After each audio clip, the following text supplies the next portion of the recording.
Sustainable Homestead. Today I'm going to be doing brownies, and I got this brownie recipe from none other than Dining on a Dime. This is a wonderful cookbook. You can get your own at livingonadime.com. I'll be posting that in the link below. I absolutely love the cookbook. I don't know if you can tell. I mean, it looks already very worn. I heard about a really great idea about putting it inside of a Ziploc bag, like a gallon-sized Ziploc bag, and that might be a good idea because I'm already well on my way to staining the heck out of this thing. So I've done the brownies before. I did them as gifts for my coworkers, and one of the nice things that you'll like about these recipes, there's actually two really nice things. One of them is they're all really simple, basic recipes. They're things that you're going to find in your cupboard. You know, when I'm like, God, I don't know what to make for dinner, I pull this out. To tell you the truth, I've gotten rid of most of my cookbooks. I have like this little cookbook collecting thing. Nope, I have decided to pare it down to this, and I have a couple of choice ones, but that are specialty books. But this is like my main book now, and so that's one really, really great thing about it. There's not a bunch of weird ingredients in here that you're likely not even going to be able to find at a regular grocery store. And most of the things you're probably going to find in your cupboard. The other thing is I do a lot of the baking recipes. I have tried the regular cooking recipes, but generally I end up just tossing things together and making, guess what this is?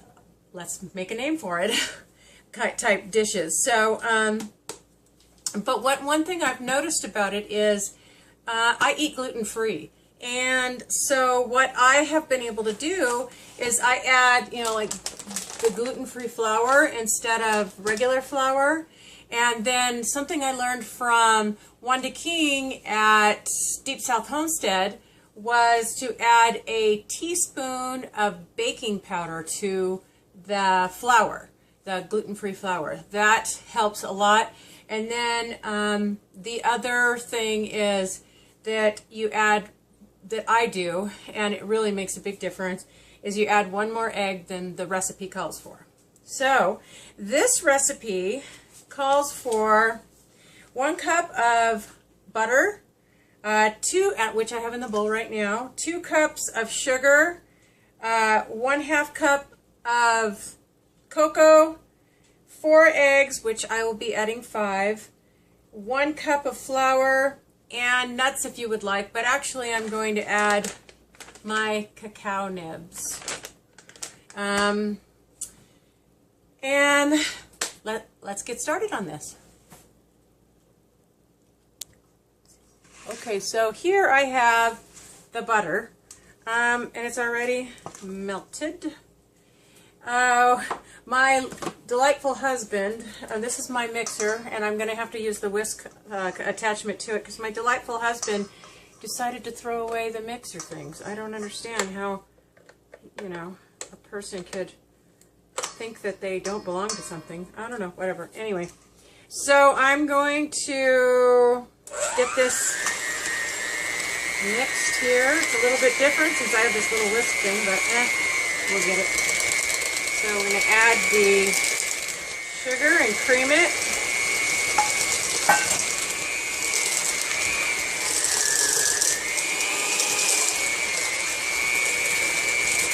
Yeah, it would work a lot better if I had those regular beaters. Thank you, honey.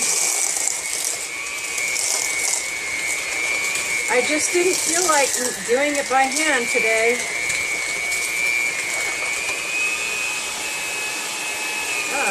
Why did it do that? That's weird. I have a feeling I might be doing it by hand. If I keep chasing this butter around. Oh, look at that. It came right on out. Guess what, guys? I'm doing it by hand. Thank you, honey. Okay.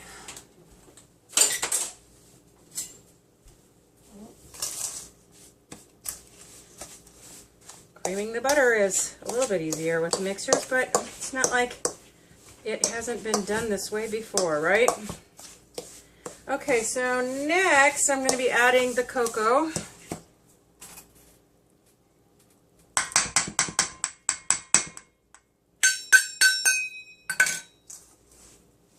And get that mixed in.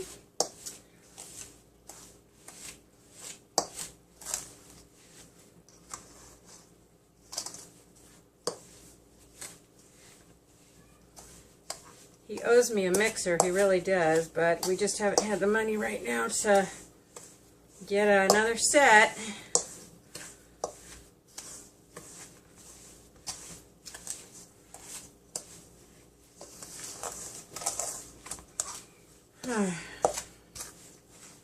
It's a little bit hot today to be making brownies, but I'm just craving something chocolate, and this sounded like the right thing. Okay, that looks like it's nice and incorporated. Okay, so the next thing I'm going to do is I'm going to add the eggs. The recipe calls for 4 eggs, but I'm adding 5.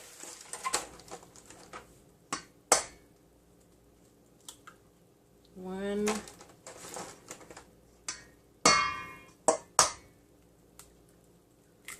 two, 3, 4, and 5. Okay, we got 5 eggs in there. Get the egg stirred in.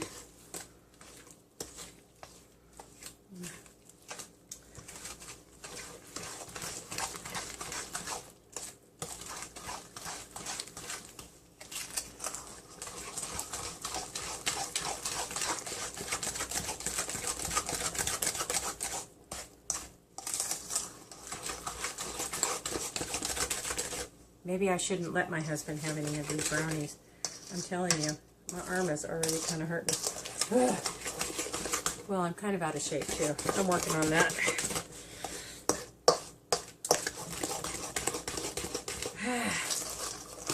Alright, it'll mix a little bit better when I add the flour, which is next. So as you can see right here sitting on top is my baking powder. I'll spread it around a little bit better like that so it'll kind of mix in when I toss it. Alright.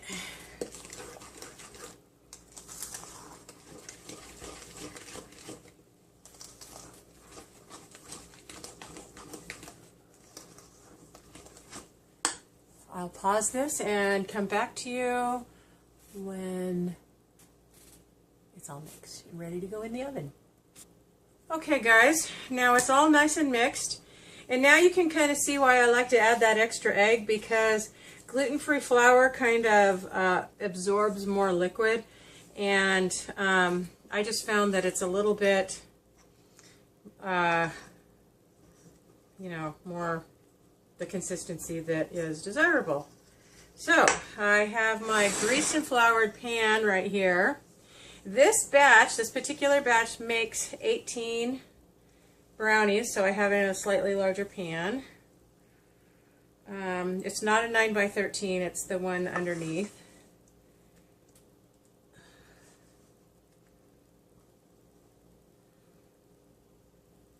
Oh shoot, you know what I forgot to add? Well, I guess I'm going to sprinkle it on top, is my cacao nibs.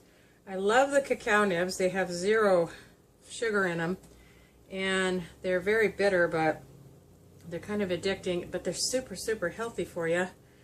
And I just love to try and get my chocolate in and my healthy in at the same time. But that's not exactly what I'm about to do with these brownies, huh? But I might as well make them a little bit better. Alright.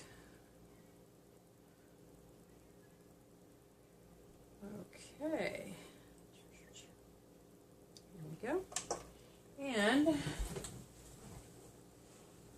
sprinkle my cacao nibs on it.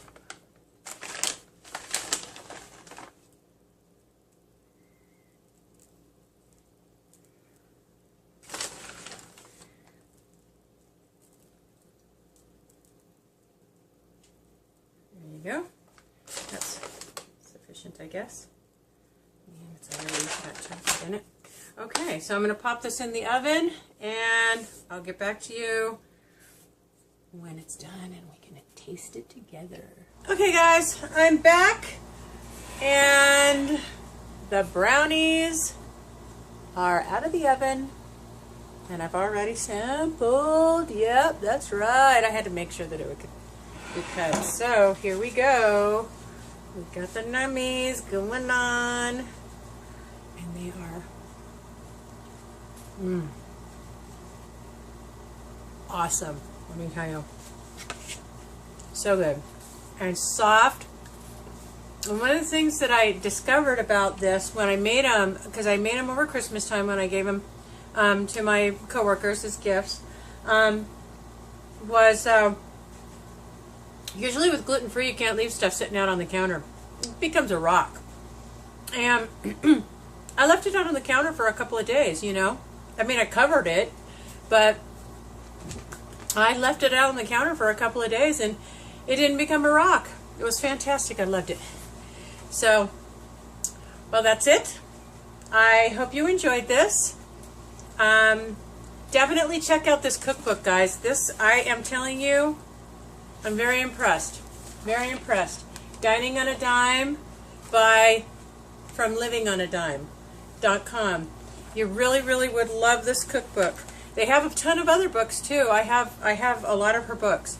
But yeah, check it out. And this particular recipe is on page 281, and that's for fudge brownies. And then just for regular brownies is on page 282. And the only difference between those two is the regular brownies only makes 9 brownies. This one makes 18.